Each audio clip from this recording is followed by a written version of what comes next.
Welcome everyone to the second episode of Star Wars Showdown, where we pit iconic Star Wars things against each other. In the first episode, the Death Star and Starkiller base went head to head in a battle of super weapons. If you haven't seen it, then go check it out. This week saw us say goodbye to the crew of the Ghost Star Wars Rebels came to an end after 4 seasons. It's certainly sad to see a show end, as many, including myself, thoroughly enjoyed the show and felt that things were just getting good. But, as they say, all good things must come to an end, and Star Wars fans are no strangers to the concept of a good show ending before its time was due. On today's episode, we pit the 2 Star Wars animated shows that are so very often compared against each other, Rebels and the Clone Wars. Ever since Rebels replaced Clone Wars, Star Wars fans have been torn.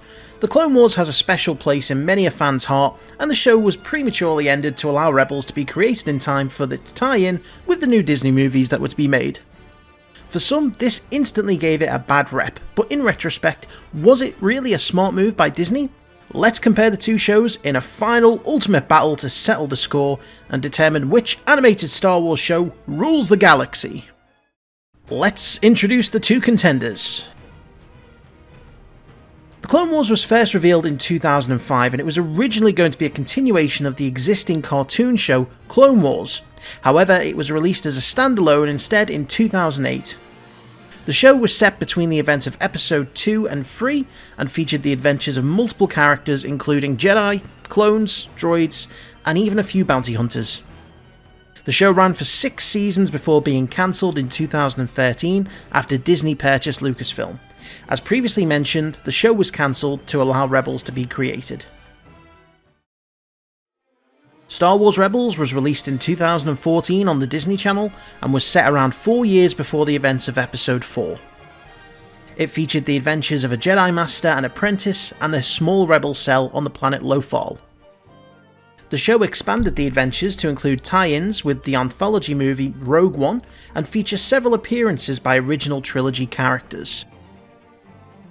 So, let's settle the battle that has waged for the last 4 years and determine which Star Wars animated show rules the galaxy.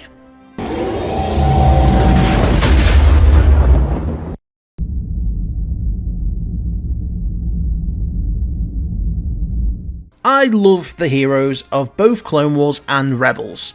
They're both very different, but all have their own unique traits. Clone Wars does get a bit of an advantage as they have the ability to use established characters such as Anakin Skywalker and Obi-Wan Kenobi as the central focus of most of the series.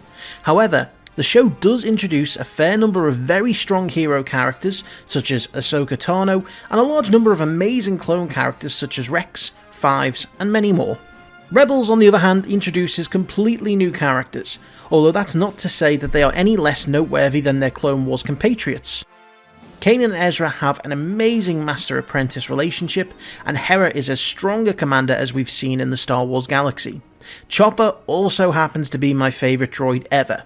He's awesome.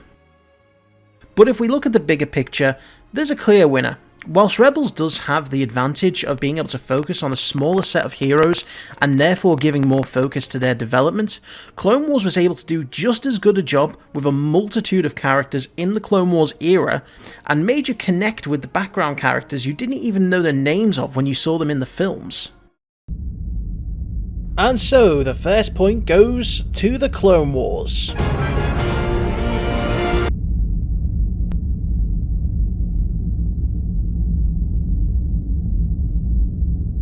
Flipping over to the dark side, and good heroes need equally good villains. Clone Wars introduced a number of awesome new villains to the Star Wars universe, including Asajj Ventress, Savage Opress, and Cad Bane. They also used existing villains such as Count Dooku, General Grievous, and the returning Darth Maul. Rebels had fewer villains to deal with, however this meant that they had much more time to build them up as a threat. The first 2 seasons introduced the concept of the Inquisitors, dark-side users under the command of Darth Sidious, alongside a few appearances of Grand Moff Tarkin and none other than Darth Vader himself. The 3rd season saw the return of one of the most popular Star Wars characters ever in Grand Admiral Thrawn, and he has been ever present through the last 2 seasons of the show, and we even got a rare appearance from Emperor Palpatine himself. Both shows have excellent villains, however there is a clear leader in terms of quality of villain. Rebels were able to build their villains more consistently, and while Clone Wars had some standout bad guys, Darth Vader and the Emperor both being featured with their original actors, as well as the inclusion of a complex and utterly intriguing character as Thrawn, wins this point for Rebels.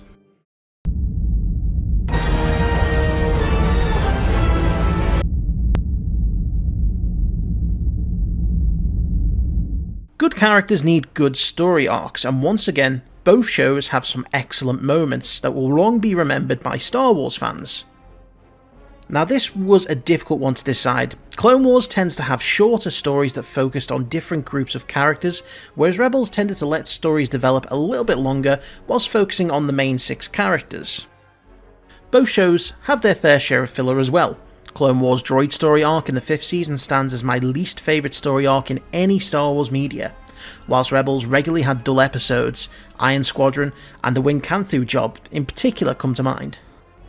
Ultimately though, there is a winner. Whilst Rebels had some amazing standalone episodes like Twilight of the Apprentice, and the story arc following the death of Kanan was immense, the Clone Wars had stories that were intense, dark, and made you feel just how hellish war could be at times. It made you connect to characters, and it wasn't afraid to sacrifice them where it benefited the story. The Umbara arc remains my favourite of all Clone Wars stories, and the death of 5 still hurts to this day.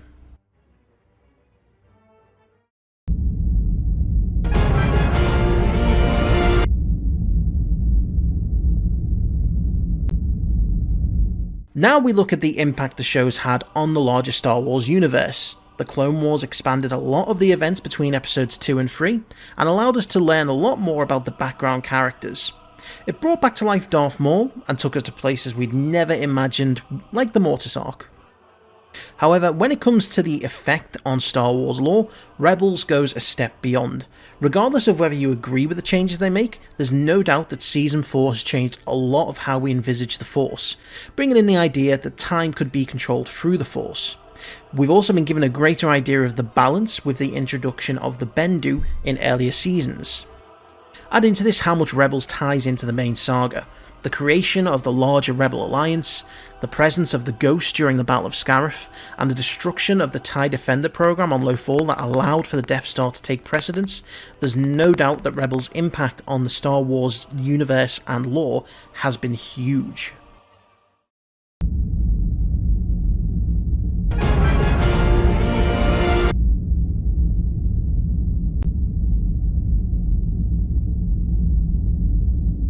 It's been over 40 years since Star Wars was created, and in that time there have been many films, novels, comics and video games that have expanded the Star Wars universe.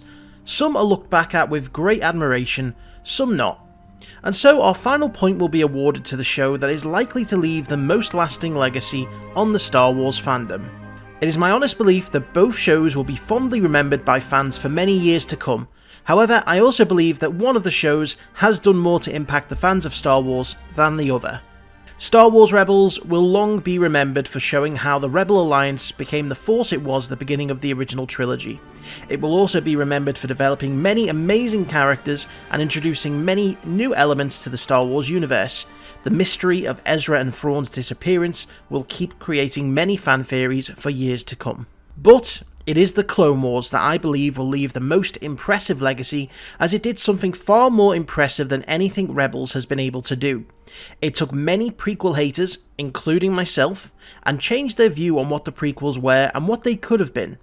This is no small feat, and you'd be hard pressed to find a Star Wars fan who has anything overly negative to say about the Clone Wars, despite their general opinion about the prequels. The show took Anakin Skywalker from being a petulant teenager who came across as angry and arrogant, and it moulded him into a rising Jedi, who formed bonds with his clone companions, faced hardships with his best friend and master, and even made him a role model to the young Ahsoka. As time goes on, people are becoming more forgiving of the prequels' pitfalls, and I believe a large part of that is thanks to the Clone Wars. Therefore, the final point goes to the winner of this episode of Star Wars Showdown, the Clone Wars.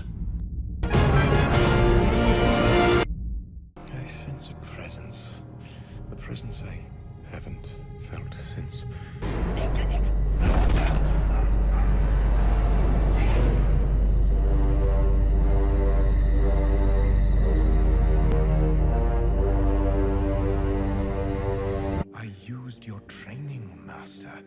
I have built all this in hopes of returning to your side. How unfortunate that you are attempting to deceive me. You have become a rival!